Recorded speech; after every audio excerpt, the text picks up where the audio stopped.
Moisés, eles valiam.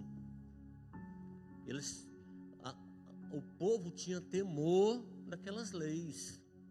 Hoje não tem mais. Hoje está se acabando. Hoje está se perdendo. Por isso que o título dessa revista é Ética Cristã. É um assunto para ser tratado para todos nós. E aqui dentro desse primeiro tópico, tem um assunto aqui tão interessante, envolvendo o nosso Senhor Jesus Cristo, que eu quero até colocar um versículo aqui antes de nós começarmos a aula. E vocês guardem esse versículo na cabeça, porque ele é a base para o que vai falar aqui logo à frente. Irmão, coloca aí para nós Mateus capítulo 5, versículo 17. Para os irmãos entenderem. Porque tem muitas pessoas banalizando a lei. A lei não vale nada, a lei não serve para nada. Olha o que Jesus disse sobre a lei. Mateus capítulo 5, versículo 17. Não cuideis de que vim destruir a lei. Jesus não veio destruir a lei. O povo diz, Jesus veio, agora é a graça. Não, Jesus veio e ele não veio destruir a lei. Ou os profetas, não vim abrogar, mas cumprir. Jesus Cristo que disse essas palavras. Ele não veio abolir a lei. Ele veio cumprir a lei. Amém? O primeiro ponto dessa lição fala sobre a pena de morte nas Escrituras. O Antigo Testamento prescreve a pena de morte. O Novo Testamento reconhece a existência da pena capital, mas não normatiza o assunto. O que é normatizar o assunto? Normatizar significa estabelecer normas, regras ou padrões para algo. Ou seja, padronizar, uniformizar ou regulamentar um processo, procedimento ou comportamento. Isto que é normatizar. No Novo Testamento ela não foi normatizada, mas não quer dizer que no Novo Testamento ela deixou de valer e deixou de existir. Ela continuou valendo e continua existindo. No Antigo Testamento, no pacto com Noé e na lei de Moisés, a pena de morte aparece como punição retributiva, sangue por sangue e vida por vida. E um dos propósitos era punir com morte o culpado por um assassinato premeditado. Tá. O que é um assassinato premeditado? Aí é onde está a diferença.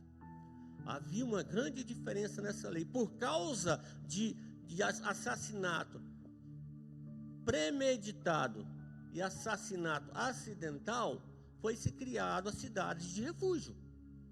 Porque para cada assassinato que havia, abria-se um processo, né? Se provasse que aquele assassinato foi premeditado, foi feito porque quis fazer um assassinato premeditado, é isso, a pessoa programa, prepara e executa. Isso é um assassinato premeditado. Então ele matou porque quis matar. Ele ia ser julgado. Mas assim mesmo ainda precisava de 2 testemunhas segundo a lei, para que ele fosse julgado e condenado à morte. Mas irmão, se fosse só uma testemunha lá, ele era condenado à morte? Não. Mesmo sendo culpado, se não tivesse as 2 testemunhas, ele não era condenado à morte. Tá, mas vamos pôr aqui um exemplo. Eu já até escutei isso uma vez, eu vou repetir o que eu escutei. Se o indivíduo vai aqui no seu camelo, tem muita gente que pensa no camelo e pensa naqueles animais que andam devagarzinho, né? Negativo, ele corre mais do que um cavalo. Vai o indivíduo no seu camelo, passando pela estrada, e vem uma criança de dentro de casa e sai correndo dentro de casa e tchum, no meio da rua, o camelo, pum, mata a criança. Ele matou porque ele quis? Não. Mas segundo a lei, olho por olho, sangue por sangue e vida por vida, a família daquela criança ia requerer do Estado o direito de matar aquela pessoa. Mas ia se abrir um processo. Ia se abrir um processo para investigar a ocorrência daquele assassinato. Enquanto esse processo corria, aquela pessoa que estava a conduzir o camelo, que não pisou no freio direito e o camelo matou a criança, ia para uma cidade de refúgio. Até o processo ser concluído, ia ter que se chamar as testemunhas. As testemunhas iam dizer o quê? Não, ele jogou o camelo para cima da criança. Não, ele ia dizer que ele ia passando, a criança correu na frente e não teve como ele parar. E o processo ia deferir que ele era inocente.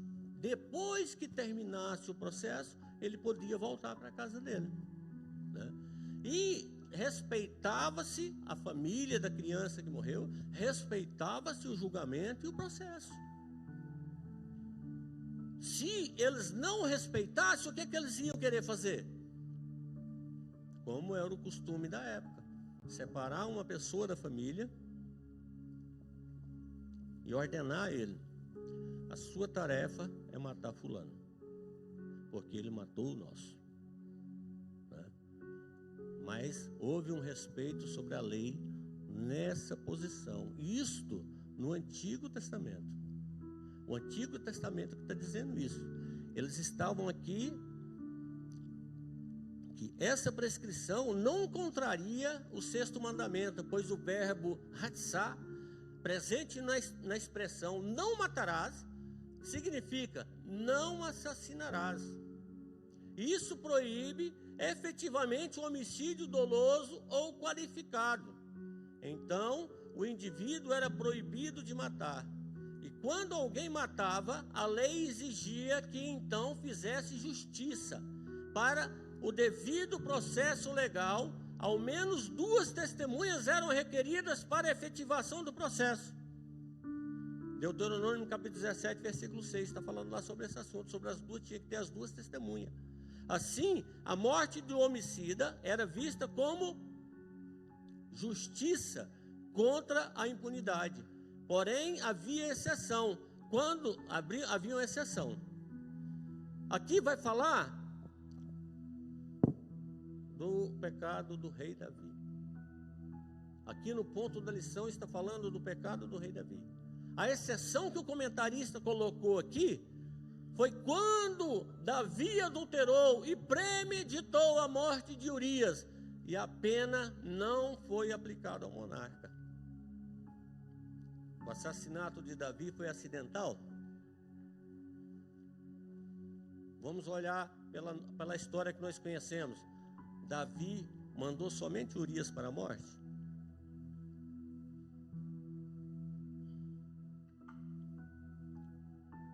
Foi tudo premeditado. Davi, foi aplicada a pena sobre ele. Por quê? Porque ele era rei, né?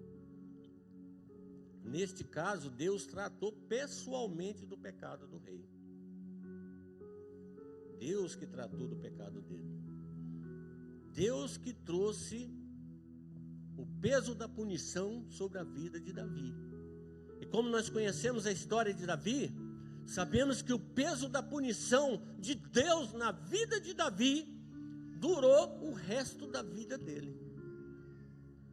O preço da espada que matou aqueles homens que ele mandou para a morte, entrou para dentro da casa dele, para dentro, no meio do seio familiar de Davi. O preço que ele pagou foi altíssimo. Muito mais antes era ser julgado por um tribunal e pegar uns 30 anos de cadeia, do que pagar um preço de tal maneira. Isto no Antigo Testamento. Agora vamos ver no Novo Testamento. Aos Romanos, Paulo constata a legalidade da pena de morte e a legitimidade do Estado em usar espada como punição ao transgressor. No entanto, o apóstolo não normatiza a aplicação da lei.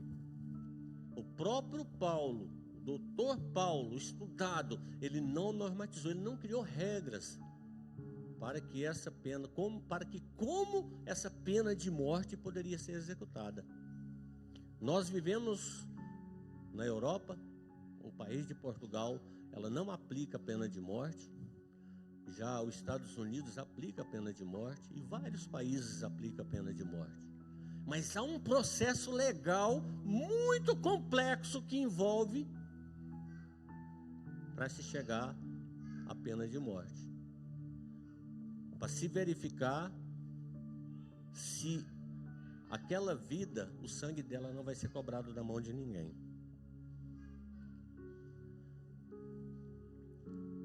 Não ordene nem proíbe, apenas reconhece a existência da lei como dispositivo punitivo. O evangelista João registrou o caso da mulher apanhada em adultério em João capítulo 8, versículo 4. Os escribas e os fariseus exigiram o parecer de Jesus sobre a aplicação da pena de morte para a adúltera. Entretanto, os acusadores comportaram-se de modo parcial e trouxeram somente a mulher para ser julgada. E o que a lei exigia? Tinha uma lei. Como nós temos uma lei que rege as nossas vidas, nós andamos debaixo de regras normatizadas por lei. E naquela época, para esse caso desse adultério aqui, exigia uma regra normatizada para que aquela lei fosse cumprida. Aquela mulher podia ser apedrejada? Podia. Mas tinha um processo legal a ser corrido. O que eles queriam fazer com Jesus naquela ocasião? Depois nós voltamos no assunto da lei aqui. O que eles queriam fazer com Jesus? Eles queriam simplesmente pegar Jesus em contradição com a lei. Que aí eles teriam alguma coisa para acusar Jesus Cristo de erro. É a mesma coisa na nossa vida nos dias de hoje, irmãos. Nós muitas vezes somos cercados por vários acontecimentos. Se nós não prestarmos atenção no que estão nos falando, nós podemos tomar decisões que está quebrando preceitos. Porque, eu achei interessante que, eu vou dizer para os irmãos o que é um preceito. Um juiz no Brasil foi atender um pedido de um preso. Um homem que foi preso pediu indenização contra uma pessoa que o agrediu e o machucou. O juiz foi olhar o caso. Quando ele foi analisar o caso, por que aquele homem estava preso e por que ele abriu aquele processo? Ele foi roubar um estabelecimento comercial e o dono do estabelecimento percebeu que a arma dele era falsa, pegou ele, deu-lhe uma surra, machucou ele bem, amarrou ele, chamou a polícia e levou. Quando ele estava preso, ele abriu um processo contra o dono do estabelecimento por agressão. O juiz foi olhar os preceitos da lei e ele não aceitou o pedido do processo. Imagina se ele aceita o pedido de um processo desta maneira, ele abriu um preceito para que muitos bandidos que estavam na cadeia recorressem na justiça contra o que fizeram com eles, porque eles estavam maltratando as pessoas. Então ele respeitou o preceito. Aqui Jesus Cristo fez a mesma coisinha. Quando chegaram a ele, interrogaram ele sobre aquela mulher que estava em adultério, ele não tomou atitude nenhuma. Ele só falou assim, quem não tiver nenhum pecado, atira a primeira pedra. Mata a mulher. Por que ninguém atirou? Foi porque Jesus falou? Não, porque ali só tinha homens conhecedores da lei. Olha para vocês terem uma ideia. Quando Estevão foi apedrejado, o doutor Saulo estava lá, no apedrejamento de Estevão. Conhecedores da lei. Mas lá eles acharam uma base dentro da lei para poder apedrejar Estevão. Mas no caso da mulher aqui com Jesus Cristo, o que faltava para eles poderem apedrejar ela? Primeiro, o adúltero. Só estava a adúltera. O que mais? Faltava mais coisa. 2 testemunhas. 2 testemunhas. Porque para ser condenado e apedrejado por adultério, tinha que ser pego no ato do adultério. Tinha que ser pego. Tinha que ter 2 testemunhas que viram a pessoa cometendo o ato do adultério. Se tivesse só uma pessoa que viu, mesmo que eles cometeram, eles eram apedrejados? Não, não era. E Jesus olhou e não viu mais ninguém. E perguntou para a mulher: cadê seus acusadores? Ninguém te acusou? Ninguém te condenou? Não. Jesus falou o que para ela? Nem eu te condeno. Nem eu te condeno. Mas ele deu um alerta para ela. Mas vá e não peque mais. Vá e não cometa mais adultério. Vá e não pratique mais estas coisas. Conhecemos a história de um homem que estava na beira do tanque de Betesda e Jesus o curou. Ele falou para ele o quê? Tua fé te salvou? Não. Ele falou assim: vai e não peca mais. Ele continuou pecando. E aí, o que sobrou para ele? Ele foi alertado. Vocês podem reparar uma coisa, que a maioria dos milagres que Jesus praticou na face da terra, ele falou assim para a pessoa: tua fé te salvou. Tua fé te curou. Mas para aquele homem ele falou: vai, não peque mais. Para esta mulher ele falou assim: vá e não peque mais. Porque estava sujeito a não encontrar mais a misericórdia de Deus sobre a vida deles. Assim é na nossa vida nos dias de hoje, nessa mesma passagem de Jesus aqui, ó. Como disse em Mateus capítulo 5, versículo 17, ele não veio abolir a lei, ele vai cumprir a lei sobre as nossas vidas, ele vai exercer a lei sobre as nossas vidas. Se nós não andarmos segundo a lei, nós vamos encontrar juízo para a nossa vida. Amém? O assunto do tópico 2 é eutanásia. Aqui na revista fala de 2 tipos de eutanásia. Na minha pesquisa eu achei 4. Eutanásia ativa e eutanásia passiva. As duas falam aqui na lição.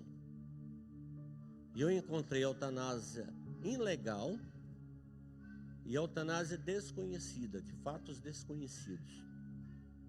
Mas vamos nos atentar às duas que está aqui, porque o nosso tempo, aquele relógio ali, toda vez que a gente pega esse microfone, ele parece que fica nervoso.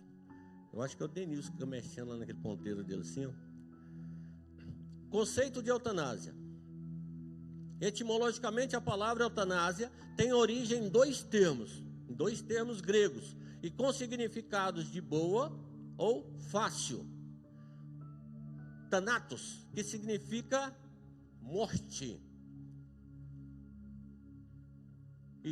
E a junção desses 2 termos resulta na expressão boa morte. Também conhecida como morte misericordiosa.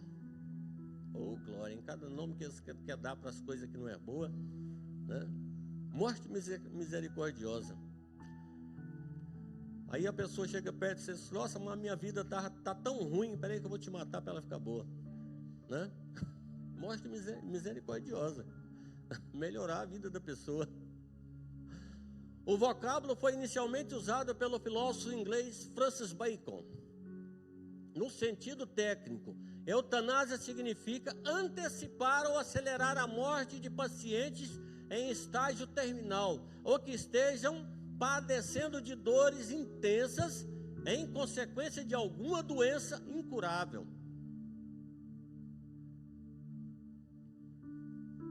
Em Portugal é permitido a eutanásia? Aqui no Portugal, onde nós estamos vivendo atualmente, a eutanásia é permitida? Não, não é permitida. Aqui na lição está dizendo que no Brasil também não é. No Brasil também não é permitido. Mas se a própria pessoa que está doente fala assim, eu quero que me aplique um remédio para me morrer, assim mesmo o médico, segundo a lei, ele não pode aplicar. Mas se o médico aplicar com o querer do paciente, o paciente se torna o quê?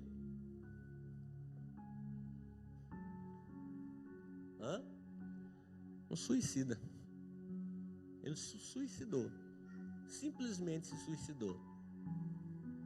É o mesmo significado de vício a álcool, ou de vício a cigarro, ou de vício a droga. Está explicitamente escrito lá que aquilo lá pode levar à morte. A pessoa que está usando está sabendo que aquilo pode levar ele a óbito, mas continua usando a si mesmo. Aí chega lá na frente, ele dá uma parada cardíaca e morre. Ele morreu do coração? Não, ele morreu por causa do vício. O vício gerou um problema interno nele e o coração dele não aguentou e ele morreu. Ele morreu ou ele se suicidou? Se suicidou. Não tem brincadeira para isso. Não tem. Muitas pessoas você fala assim, cigarro mata, né? Ele, não estou com pressa de morrer. Fala só assim para você. Eu já ouvi muito isso, alguns de vocês que já devem ter ouvido. Eu não estou com pressa de morrer, mas o dia que eu morrer vai para o inferno. E eu falo para a pessoa, tudo bem, você não precisa ter pressa não. Para ir para o inferno você pode ficar tranquilo. Vai com calma. Que hora que você estiver lá vai ser só tormento. Aí a pessoa, nossa, mas você é grosso, né? Eu falo assim, não, eu estou te falando a verdade. Se você não quer me escutar, você vai escutar o que eu estou falando. Seja bem-vindo.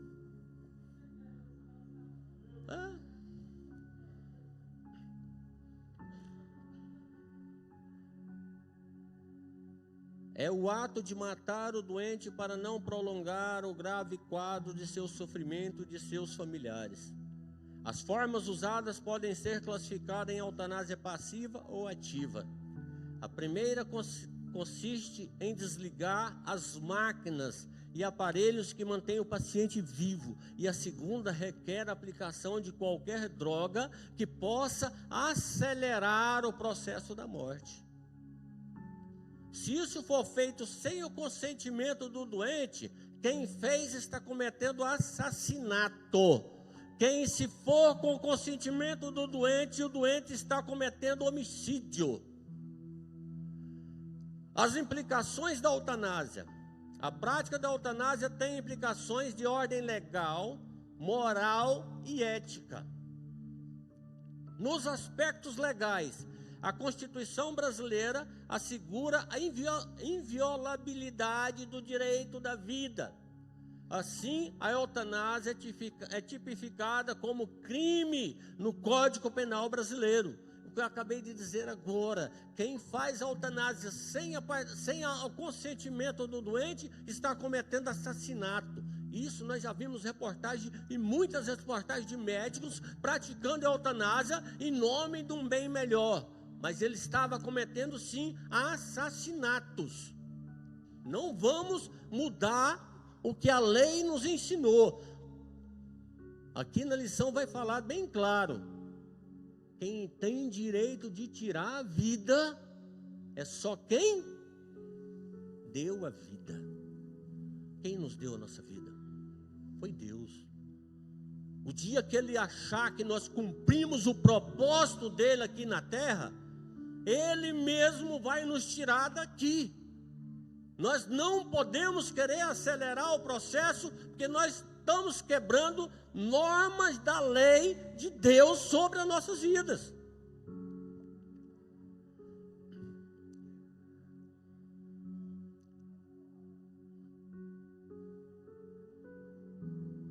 Tramita no Senado Federal um projeto de lei que o juiz poderá deixar de aplicar punição para quem cometer a eutanásia. Ou seja, é ela, passiva ou ativa, nas questões de ordem moral, nos deparamos com a violação do 6º mandamento.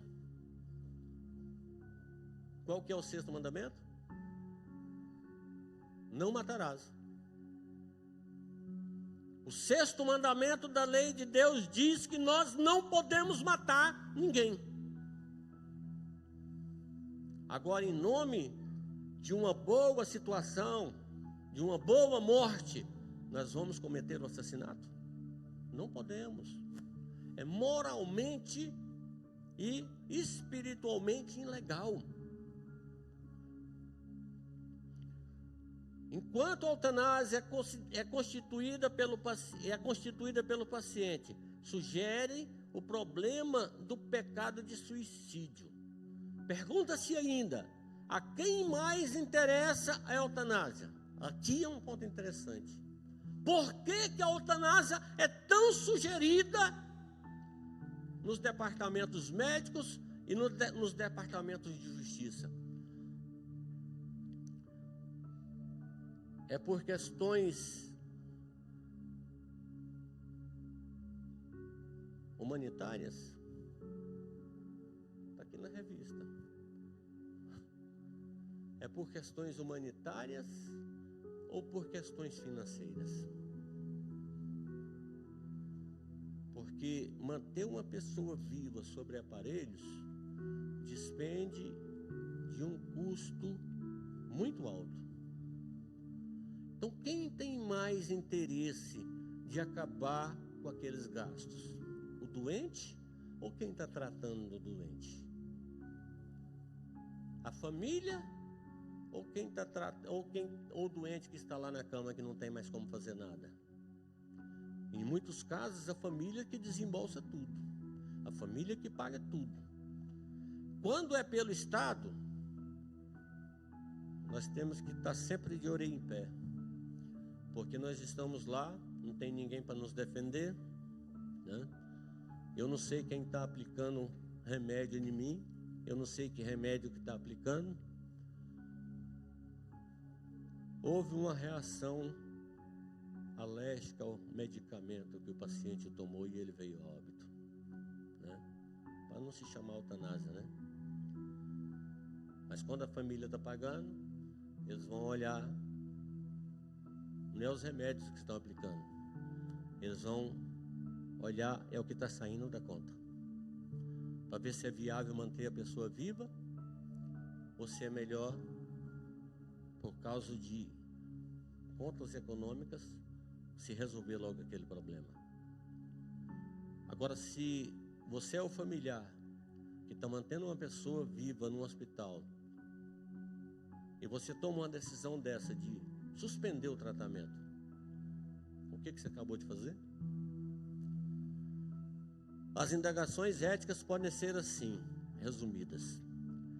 É lícito exterminar pessoas doentes? Quem tem poder para decidir sobre a morte? Nós todos conhecemos ele. E o incrível que pareça, nós nos lembramos mais dele nos períodos de enfermidade. Mas é só ele que pode decidir quando vamos morrer ou quando vamos nascer. É ele que nos conhece mesmo antes de sermos formados. Se ele nos conhece mesmo antes de sermos formados, é ele que sabe até quando nós vamos andar sobre essa terra. Aí sim, quando chegar o tempo dele, o pó nós tornaremos. Mas pela vontade dele, não pela vontade de outra pessoa. Porque até onde eu sei, ninguém quer morrer, irmãos. Ninguém. Lá em Goiânia estava tendo um velório no cemitério Santana, e eu estava trabalhando lá, refazendo as jazidas. Pegava serviço, porque ninguém queria trabalhar no cemitério, eu ia. E ganhava bem, né? E estava tendo um velório lá, e a mulher chorando: eu não quero, eu não vou aguentar viver sem você, eu não aguento mais aqui a minha vida aqui sem você, eu quero ir com você. E o barranco cedeu, e a perna dela baixou aqui. Pensa no desespero que essa mulher ficou: me tira daqui, me tira daqui, me tira. Mas, meu Deus, agorinha ela queria ir junto com o marido. O pé só desceu para dentro da terra um pouquinho, ela já está gritando, pedindo: me tira daqui. Ninguém quer morrer, irmãos. Ninguém. A pessoa que fala assim: para mim é melhor morrer, está mentindo. Se a morte chegar perto dela, ela sai correndo. Ninguém quer. Nós só vamos aceitar quando Deus quiser. Quando Ele quiser, Ele vai trazer ela para nós, e nós vamos receber ela de braço aberto, porque é Deus que está nos dando. Foi nos dado, segundo a palavra de Deus, 3 direitos nessa vida, e eu não abro mão de nenhum deles. É o direito de nascer, o direito de viver e o direito de morrer. Todos nós temos esse direito, e todos nós receberemos ele. Seja o dia que for, nós receberemos o nosso direito de morrer. O direito de viver, nós estamos passando por ele. A vida humana pertence a Deus, a fonte original da vida. A Bíblia ensina que Deus trouxe o universo à existência e que Ele próprio sustenta todas as coisas.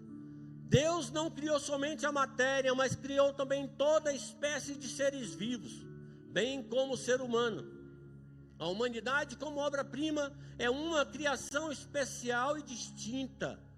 Deus a criou à sua imagem e semelhança, característica não dada a outra criatura.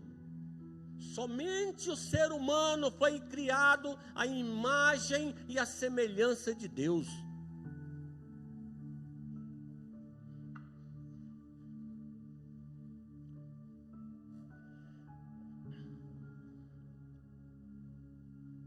A vida humana passou a existir por causa da vontade do Altíssimo, bem como permanece agora. Todas as coisas subsistem por Ele. Se nós estamos aqui, é porque Deus quis que nós estivéssemos aqui. O Criador tem o controle soberano de toda a vida, e esta tem origem nele, pois Ele mesmo é quem dá a todos a vida, a respiração e todas as coisas. Portanto, o Deus vivo é a fonte originária da vida. Só Ele tem autoridade exclusiva para concedê-la ou tirá-la. Só Ele. Eu lembro quando Deus mandou o profeta lá no rei e falou para ele preparar a casa dele, que ele ia morrer. O rei estava tão ruim, estava tão enfermo, que ele não deu conta de levantar e se ajoelhar para orar. Deitado igual ele estava, ele só fez virar para a parede e foi sincero com o Pai. Falou com sinceridade. E Deus ouviu a oração dele na hora que ele orou. Tanto que não deu tempo do profeta nem sair do pátio do castelo.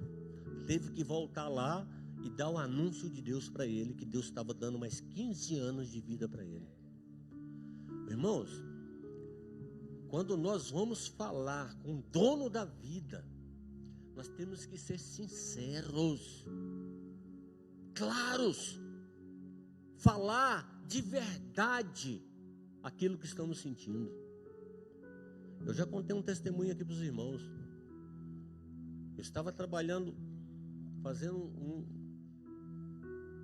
era um quintal desse tamanho aqui, Denilson, concreto, brita número 1, e depois dele ainda tinha uma escada que subia para o primeiro andar, toda no concreto, a ferro já estava toda armada, e nós trabalhando ali,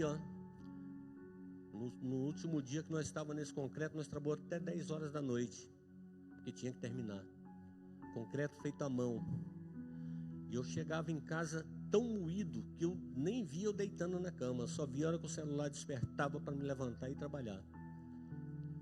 E numa dessas noites minha mulher acordou, desesperada, chorando com a dor de cabeça que parece que estava rasgando a cabeça dela. E eu não tinha uma gota de dipirona em casa. Não tinha nada. Eu estava deitado, eu só virei assim, pus a mão na cabeça dela. E em espírito, em pensamento, eu falei com Deus. Eu falei assim: Senhor, eu estou tão cansado que eu não dou conta nem de levantar para orar para minha mulher. Senhor, cura ela. Eu falei: claro, Senhor, cura ela para eu poder dormir. Eu estou com tanto sono, estou tão cansado, cura ela. E tirei a mão da cabeça dela e falei para ela assim: você está curada. Aí ela entrou no outro desespero. Eu falei: o que foi agora, mulher? A dor de cabeça sumiu, a dor de cabeça sumiu. Eu falei assim: então deixa eu dormir, mulher. Olha, eu vi naquele dia que nós temos que ser sinceros com o Pai. É porque é Ele que nos dá tudo. É Ele que permite tudo na nossa vida. Eu estava vendo uma passagem esses dias dizendo que por que Deus não tira todas as coisas ruins da nossa vida? Porque muitas das coisas ruins que estão nos afligindo é para nos aperfeiçoar na presença dEle. É para que nós tenhamos prática para lidar, porque Ele vai nos usar naquela área. Igual o pastor fala muito aqui, Deus vai te afligir muito mais naquela área que Ele quer te usar. Ele vai colocar todos os empecilhos na presença na sua vida, dentro daquela área que Ele quer te usar. E é assim mesmo, é porque Deus permite, é porque Ele que quer, é porque Ele que faz. O caráter sagrado da vida, a vida humana é sagrada porque a sua origem é divina. Por conseguinte, existe a proibição de alguém tirar intencionalmente a vida de outro ser humano. A dignidade da vida humana deve ser protegida e preservada antes e depois do nascimento. Desde o momento da concepção até seu último instante de vida. A vida deve ser respeitada e valorizada como dádiva divina.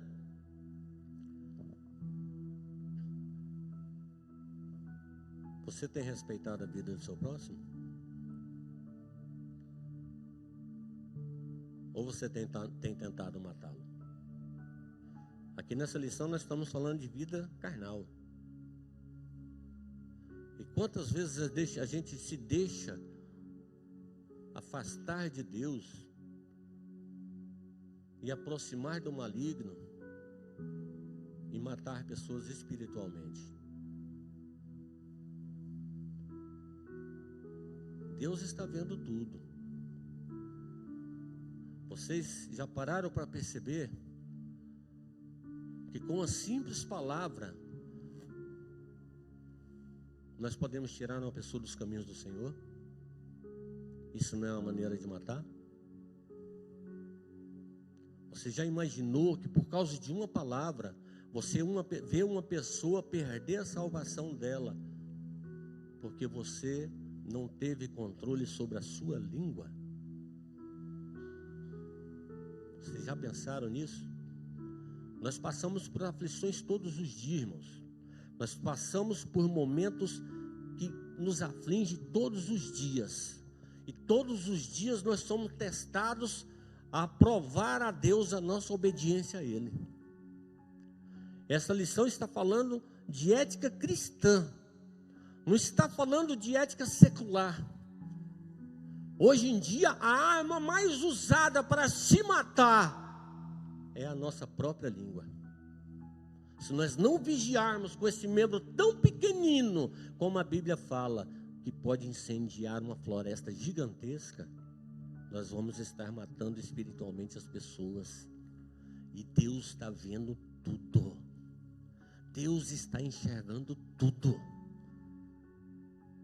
Como disse o Cláudio Duarte, a pessoa quando entra num lugar para roubar, ele olha para um lado, olha para o outro, mas ele esquece de olhar para cima. Quando nós abrimos a nossa boca, muitas vezes nós esquecemos de olhar que nós estamos sendo vigiados. E não é de cima não, é de dentro. Porque a própria palavra diz que o Espírito de Deus, o próprio Deus está em nós. Imagina como é que fica o Espírito de Deus quando agimos desta maneira. Como que fica o Espírito de Deus?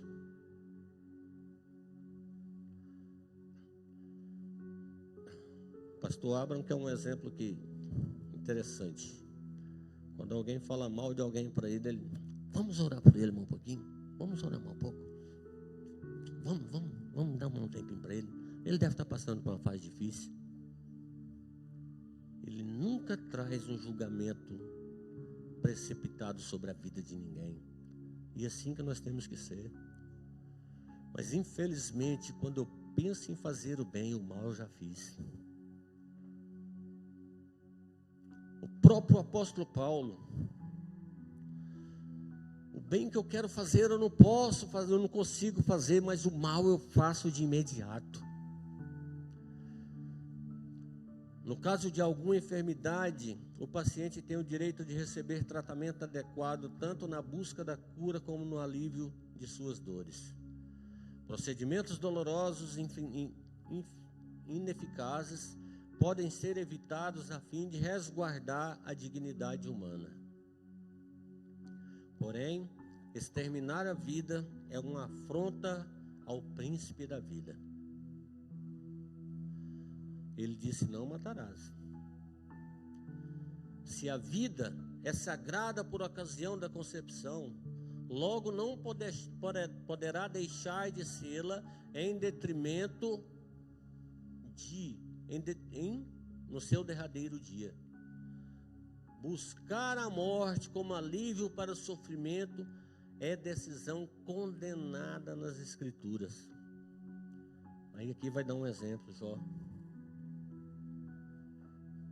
A Bíblia fala que os 3 amigos de Jó chegou lá para confortar ele. E a hora que eles viram como Jó estava,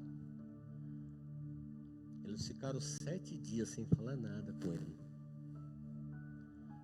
Imagino eu qual era o estado que Jó estava. Tanto que os amigos deles acharam que ele tinha cometido um grande pecado. Mas o mais grave foi a própria esposa dele chegar e ver ele naquela condição e dizer para ele: amaldiçoa esse teu Deus e morra. Jó tinha uma convicção tão grande com Deus que ele servia, que ele falou: tu falas como uma louca, mulher. Nu eu vim do ventre da minha mãe, e nu eu tornarei para lá. Jó perdeu tudo, perdeu toda a saúde dele. Sobrou um pedaço de caco de telha para ele se coçar. Por que ele se coçava com um pedaço de caco de telha, irmãos? Se você for estudar profundamente, porque as unhas dele tinham caído. Ele não tinha mais unhas para se coçar. Ele tinha que se coçar com um pedaço de caco de telha. Ele ficou num estado deplorável, mas nunca pediu a morte. Nunca espraguejou a vida dele. Vai seguindo muitas pessoas e ele lá dá um chute numa quina de uma parede. Você vai ver o que vai sair da boca dela. E tanto de espraguejamento que não vai sair. Por causa de um dedão doendo. Imagina carregado de enfermidade como estava Jó. E tudo foi restaurado na vida daquele homem. 3 vezes mais. Vocês sabem o que eu acho interessante? Que ele teve filhos e filhas. E as filhas dele foram consideradas as mulheres mais belas do Oriente. Sabe quem foi a mãe? A mesma mulher que pediu pelo amor só a Deus e morrer. Olha o tanto que Jó servia a Deus. Ele podia ter largado dela, repudiado ela? Podia. Ele repudiou? Não. continuou com ela. E foi abençoado com ela. Isso é servir a Deus, irmãos. Não só servir, isso é conhecer o Deus a qual nós servimos. Nós estávamos estudando no curso de teologia essa semana sobre Deus. Teologia sistemática é se aprofundar no conhecimento de Deus. Saber profundamente quem é Deus. E é tão interessante quando nós vamos estudando e nós vemos que esse Deus habita em nós. Habita em nós.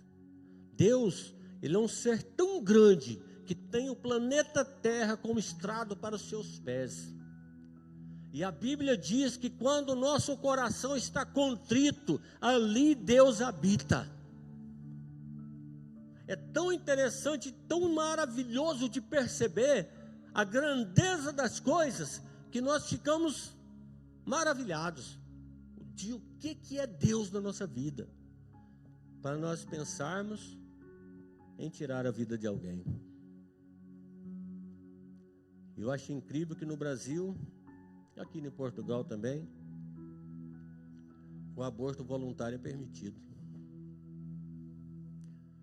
Nós já estudamos aqui, já foi ensinado aqui, que o embrião, basta uma célula no embrião ser formada, já é constituído vida. Se já é constituído vida, se for tirado é assassinato. E a mulher pode até com 10 semanas de gravidez praticar o aborto, se ela assim quiser. Segundo a lei, e a lei permite. Mas e Deus? Como ética cristã? Como ética cristã, se você chegar numa situação dessa e saber que uma pessoa está pensando em fazer isso, nós temos que ter muito conhecimento e muita sabedoria para conversar com as pessoas. Porque uma coisa vocês podem observar: quando a pessoa está decidida a fazer algo errado, ela não quer que ninguém fale de Deus para ela, porque ela já tomou a decisão dela. Mas nós temos que alertar as pessoas da gravidade do que ela está fazendo, das consequências do que ela está fazendo, porque tudo aquilo que nós plantarmos, nós vamos colher. Amém? Na conclusão dessa lição, ela diz assim: a vida humana, sua sacralidade e dignidade tem origem em Deus.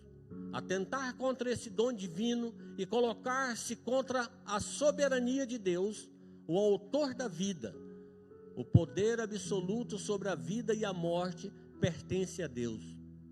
A atual ideologia que propaga o direito do homem em exterminar a própria vida ou a do outro, viola o propósito divino.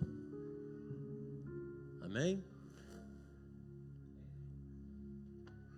Eu quero voltar a oportunidade ao pastor Denilson e agradecer a todos e a Deus no nome de Jesus Cristo. Amém?